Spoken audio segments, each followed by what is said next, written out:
today's video is change your mindset, change your life. So the first thing is health is an investment. Tell yourself that health is an investment. Change your language around saying this food, this supplement, etc. is expensive. Because you know what? The reality is it's not going to change. It's really not going to change. I know that some people, I don't know who at this point, but I know some people really think that, oh, the government, they have my best interest at heart. And I'm not going to gun every single person in government and say that there are not sincere people and people who go into politics who really want to make a change. But the reality is, you know, your food, your good food, your quality food isn't about to start being 50 pence for an organic piece of broccoli, yeah, or £1 for olive oil from the hills of Italy. It's still going to be that way for a long time. So we just have to say, do you know what? Rubbish food is always going to be super cheap, and really good food is always going to be more expensive. So just see it as an investment when you get the supplement and say, do you know what? I'm investing in my health, because without health, we have nothing. That's the reality. We can try and get around it, but you can't. And I think at the end of the day, I always say that Yah will bless your efforts. I believe that He'll bless your efforts. So if all you can afford is food from Lidl, we do most of our shopping at Lidl, Aldi, Tesco, Costco, wherever. If you can't afford some super organic fancy things and he just sees that you're trying to do your best, I sincerely believe that he'll bless your efforts. He really will. You know what I mean? If you can't afford the fancy water filter, but you at least say, do you know what, I'll try and get some bottled water or something. I know even bottled water there's still a question mark over it. But what I'm speaking to is intention, is effort. Your heart is always postured towards, what can I do that's best for me?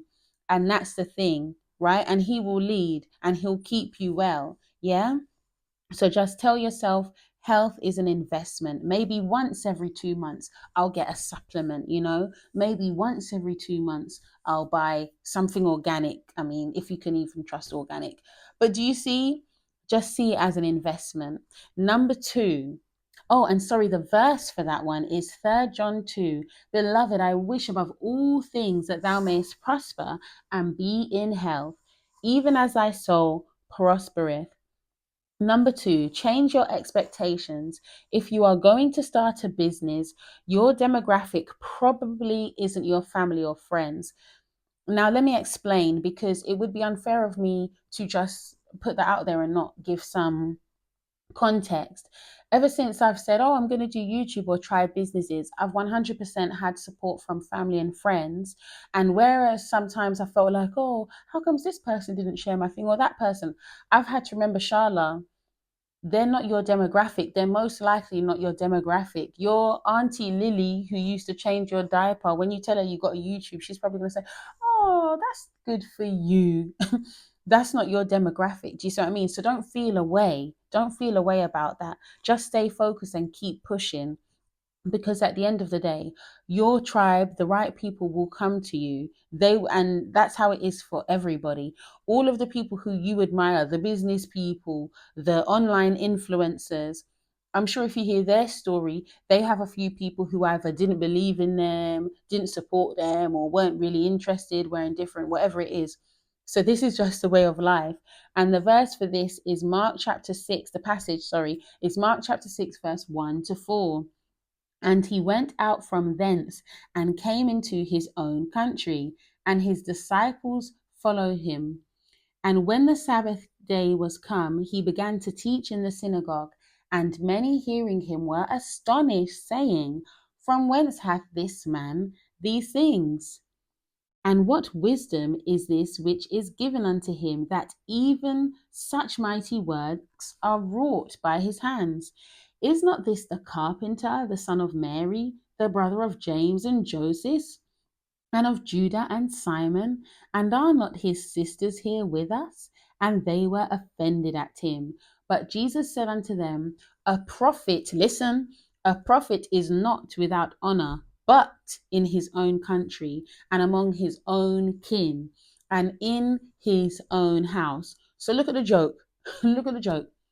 Yahushua himself, our Savior, who lived a perfect life, even he's saying, you ain't getting any honor at home.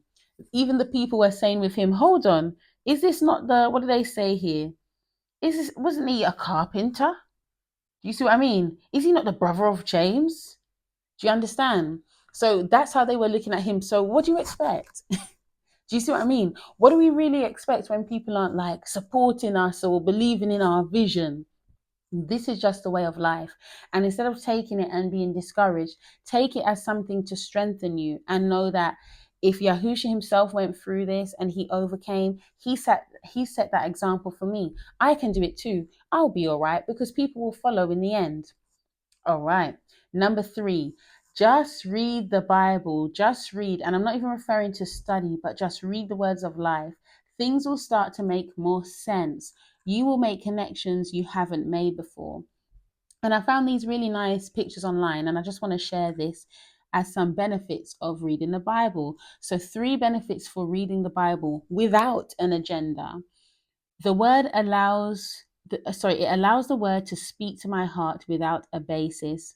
Lets the Bible speak into my heart in just the way I need, can teach me something new.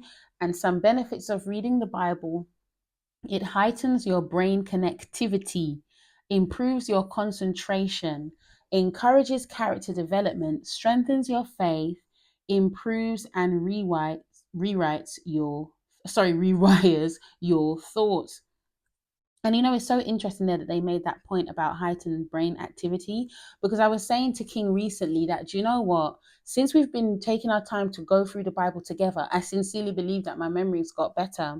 I'm remembering things from my past that I haven't remembered in years, whether bad or good memories or whatever. I just realized like I'm just remembering a lot of stuff even more, like really clearly. And even like one time I would say, oh, my memory's not so good, but I really do see the difference. And it's lovely because as you go through, you link the story. So I'm not saying, oh, you shouldn't study the Bible. Of course, there's a time for study. But between that, just keep reading, read through. It's such a blessing reading from Genesis to Revelation and just understanding more. And Yah still speaks to your heart and shares things with you. It's so lovely. All right. So our verse of encouragement is Romans chapter 12, verse 10 to 13.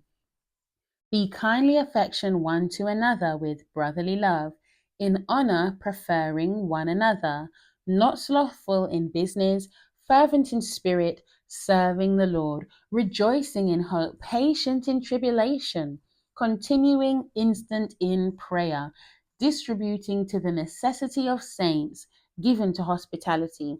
Beautiful. The word is so poetic.